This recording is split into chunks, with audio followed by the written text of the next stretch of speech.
GC Community Farm by Urban Farmers.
Hello po sa lahat ng mga nanay dyan.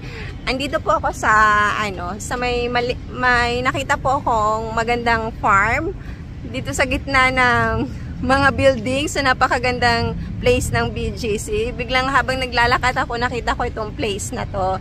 Tapos na-inspire ako sa mga nakita ko. Kaya sobrang curious ako kung paano. Marami akong tanong. Kaya ngayon, thankful ako na nandito si Sir. Hello po, good afternoon. My name is Farmer Chris. So welcome po sa BGC Community Farm by Urban Farmers. Ayun po. Sir, bilang kagaya ko na nanay at saka gusto kong mag-start ng healthy lifestyle para sa mga anak ko, ano yung pwede kong gawin para mag-start? Ayan. So, ayan po, medyo okay din naman yung may mga tips naman din tayo magbibigay para po sa mga aspiring, kumbaga na gusto mag-plan sa kanilang mga tahanan. So siguro una, hindi naman natin kailangan bumili ng mga bagong paso or mga bagong gamitan. Kailangan lang natin ng creative na pag-iisip, kumbaga, na makapag-recycle tayo. Kasi dito sa farm, pinopromote natin yung kumbaga mag-recycle ng mga kagamitan. So dito 85% na nakikita natin sa farm is all recycled and upcycled. So even yung mga planters namin, ganun all recycled. So kailangan lang natin maging creative, like yung mga hindi na ginagamit ng mga containers, pwede siya maging mga planters natin. And yung mga food scraps natin, pwede rin natin i-compost. At yun yung kumbaga magiging pataba natin sa ating mga halaman. So hindi naman natin kailangan gumamit kumbaga ng mga chemicals Kasi even in mga small farming, mga household farming lang, pwede naman tayong gumamit ng mga organic or naturally grown kung tawagin. So dito sa farm, gumagamit kami ng sarili naming mixed soil, and dun lang kami nagde-depend, especially sa mga leafy greens, na sobrang dali lang nila patubuin, especially sa mga sa mga beginners, like yung mga pechay, kangkong, mga ganon. So even in small spaces, makakapagsimula po tayo, basta nandun lang kumbaga yung puso natin and yung desire natin na mag-turn or makagawa ng ganitong mga initiatives. So kailangan lang natin kumbaga ng ng passion and ng desire para makapagsimula po tayo ng mga ganito. Hindi natin kailangan maglabas ng malaking capital. Kailangan lang natin maging creative na maghanap tayo or mag-create tayo ng mga possible na pwede natin gamitin para makapag-start tayo on our own. So, ayun po siguro yung mga tips na mabibigay ko. So, ayun, pwede tayong may mga container gardening kumbaga na tinatawag na pwede natin gamitin, wherein yung mga bottles, pwede natin siyang gawing planters, and yung mga kumbaga yung mga water gallons na container, pwede natin siyang hiwain, tapos lagyan lang natin ng drain. Tapos yun yung magiging plant box natin.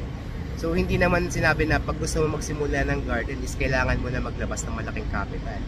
Hindi siya ganun. Kailangan lang natin kumbaga ng creative way para makasimula tayo. So, yun po yung tips ko po siguro dito. Ayan, sir, thank you so much, sir, kasi pleasure yun para sa akin at pwede akong mag-start sa ganun lang paraan na pwede na ako. Na-inspire talaga ako dito. Yan ang gaganda. O, diba? Yan. So, 85% po nang nandito sa farm namin is all recycled. Galing po sila sa mga partners po na.